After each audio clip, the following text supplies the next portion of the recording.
Minggu lalu, filem Mentega Terbang dikritik hebat, tapi minggu ini ada pihak yang mempertahankannya. Baru semalam ada sekumpulan masyarakat sivil, pertubuhan kreatif dan individu mengeluarkan satu kenyataan bersama. Mereka menggesa agar tiada campur tangan penasihat agama dalam kandungan-kandungan kreatif. Kenyataan itu ditandatangani oleh 42 pihak ni.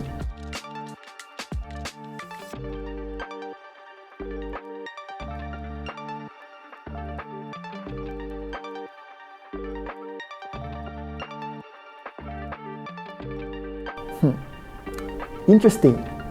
Penolakan filem ni bukan sahaja dari kalangan umat Islam tau. Penganut Hindu pun sama.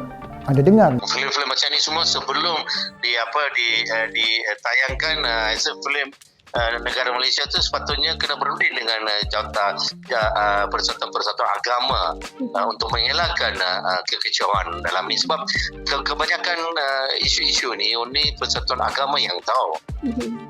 So mereka mesti kena berunding dulu sebab itu sensitif kan. Ajaran kami memang beritahu you tak boleh makan lembu dengan babi. Memang sensitif. Tak boleh. Ikut agama lah. Agama kata jangan-janganlah. Kalau tayangan-tayangan ini menunjuk yang Hindu ataupun Muslim makan babi lembu tu, nanti ramai akan ikut kan, sebab sekarang ni media yang memainkan peranan yang penting tau. Media. So satu masa nanti kita akan hilang keaslian agama yang pegangan kita lah, kita akan hilang. Dan kita untuk penerbit movie tu pun, tayangan tu pun dia orang kena faham lah sensitif agama.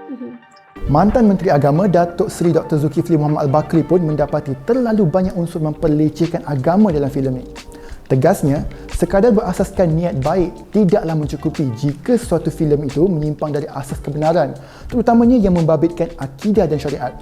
Beliau berpendapat filem itu seolah-olah ingin mengangkat pelbagai bentuk keraguan yang mungkin bertujuan untuk bersikap kritis terhadap agama dan membuka pilihan kepada penonton untuk memilih kebenaran yang mereka yakini dengan mengabaikan keterbatasan mereka dari sudut ilmu, pengalaman dan pengaruh sekeliling. Macam yang saya cakap minggu lalu, pokok takkan bergoyang kalau tak ada angin.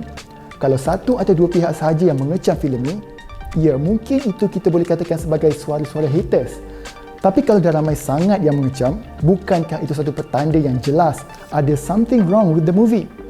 Jadi apa sebenarnya sudut pandang golongan-golongan Muslim yang tersenarai dalam 42 pihak tadi sehingga mereka mahu mempertahankan filem yang kontroversi ini?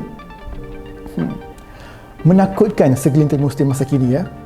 Baiklah, kita tutup buku dulu dengan isu Mentega Terbang ni sebab saya takut terlalu lambat untuk saya ucapkan Selamat Hari Wanita kepada semua wanita-wanita di luar sana.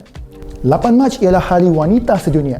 Jadi saya nak sentuh isu perkahwinan di bawah umur sebab Menteri Pendidikan Fadlina Siddiq ada sebut pasal ni. Beliau risau perkara ini mengakibatkan keciciran pelajaran bagi wanita-wanita muda.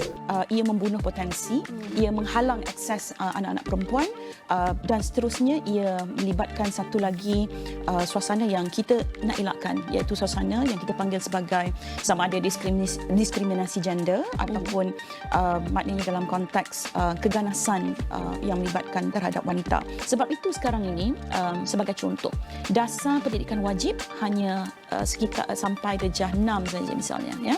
Tapi apa komitmen kita di KPM? Kita sekarang berada dalam fasa rang undang-undang untuk mewajibkan kanak-kanak di sekolah menengah juga.